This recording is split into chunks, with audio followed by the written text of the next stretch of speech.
진짜 큰일 났습니다. 여러분, 지금 리플 시장에서 벌어지는 일들, 이거 단순히 하락장이라고 치부하기에는 세력의 설계가 너무나도 정교합니다. 하지만 동시에 축하드립니다.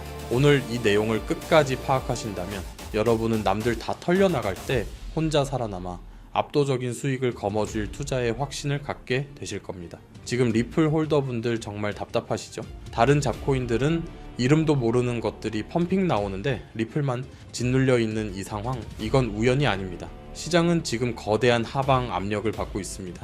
미국의 정책 변화와 글로벌 경제 위기라는 거대한 파도가 자본시장 전체를 덮치고 있죠. 이런 국면에서 단순히 리플 가격이 언제 오를지 점치는 건 아무런 의미가 없습니다. 암호화폐 시장을 움직이는 동력보다 훨씬 더 큰 거시적인 힘이 시장을 쥐고 흔들고 있기 때문입니다. 지금은 가격을 맞추는 게임이 아니라 세력이 파놓은 함정이 무엇인지 파악하고 그 구조를 역이용해야 하는 시점입니다. 가장 먼저 주목해야 할 데이터는 글래스노드에서 발표한 리플의 실현 가격입니다. 그 수치가 정확히 1.48달러를 가리키고 있습니다. 실현 가격이라는 건 유통되는 리플이 마지막으로 이동했을 때의 가격을 누적해서 계산한, 즉 시장 참여자들의 평균 매입 단가라고 보시면 됩니다. 이 1.48달러라는 숫자는 단순한 가격표가 아닙니다. 시장 전체의 심리를 뒤흔드는 가장 잔인한 기준선입니다. 사람의 심리가 참 묘합니다. 가격이 반토막 나면 아예 포기하고 잊어버립니다. 그런데 본전 근처에서 가격이 질척거리기 시작하면 그때부터 피가 마르기 시작하죠. 팔까 말까?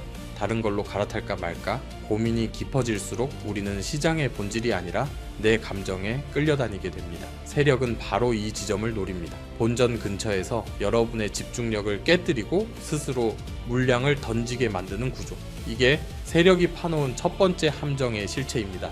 요즘 뉴스 보면 2022년 4월과 지금이 비슷하다는 이야기가 참 많이 나옵니다. 2022년 4월이 어떤 때였습니까? 테라 루나 사태가 터지면서 시장이 지옥으로 끌려 내려가기 직전의 시기였습니다. 언론이 굳이 이 시기를 언급하는 이유는 여러분의 뇌 속에 잠재된 공포의 기억을 끄집어내기 위해서입니다. 그때처럼 또 다 망하는 거 아니야?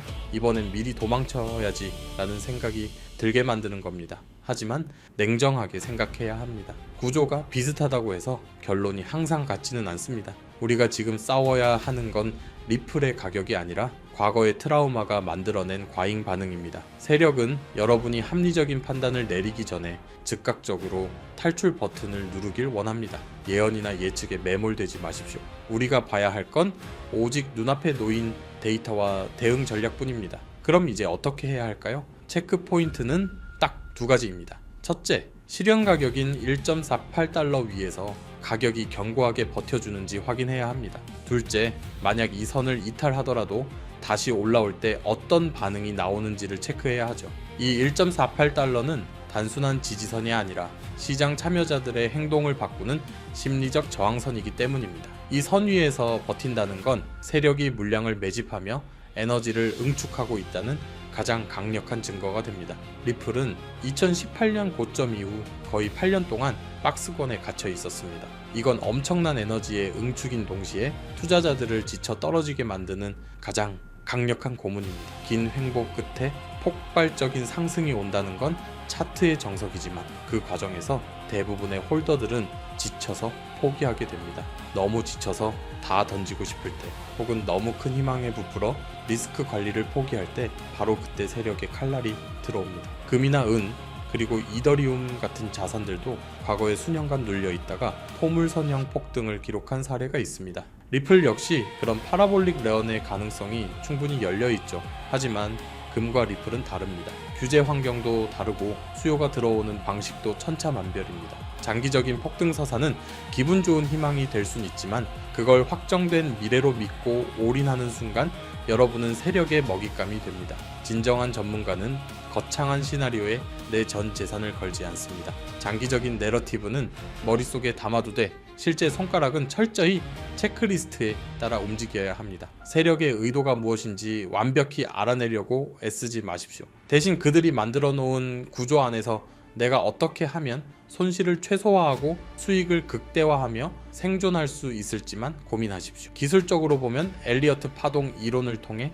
리스크 지도를 그려볼 수 있습니다. 지금 가장 긍정적인 베이스 시나리오는 1.48달러 부근에서 지루한 압축이 이어지다가 에너지를 상방으로 터트리는 흐름입니다. 반대로 1.48달러가 깨지고 리테스트에 실패한다면 변동성이 극심해지는 지옥의 구간이 올 수도 있습니다. 우리는 이 두 가지 가능성을 모두 열어두고 대응해야 합니다. 투자로 큰 돈을 버는 사람들은 방향을 잘 맞추는 사람들이 아닙니다. 한 방에 무너질 수 있는 실수를 하지 않는 사람들입니다. 내가 감당할 수 있는 포지션의 크기를 유지하면서 시장이 어떤 풍파를 일으키든 끝까지 살아남는 것, 그게 투자의 본질입니다. 살아남기만 하면 기회는 반드시 옵니다. 하지만 한 번의 과욕으로 파멸하면 다음 기회는 영영 내 것이 될 수 없습니다. 결국 지금은 리플의 가격이 흔들리는 게 아니라 여러분의 행동과 멘탈을 흔드는 구간입니다. 2022년의 공포와 8년 응축의 희망을 섞어서 보지 마십시오. 오직 1.48달러라는 비용 구조를 중심에 놓고 냉정하게 시장을 바라보십시오. 이 조정장을 견뎌내고 세력의 심리전에서 승리하는 사람만이 다가올 거대한 폭발의 주인공이 될 것입니다. 여러분은 그럴 자격이 충분합니다. 오늘 준비한 소식은 여기까지입니다. 오늘 영상 유익하셨다면 구독과 좋아요 한 번씩 부탁드리고요. 저는 다음에 더 좋은 정보와 소식으로 찾아뵙겠습니다. 여러분의 성공적인 투자를 기원합니다. 감사합니다.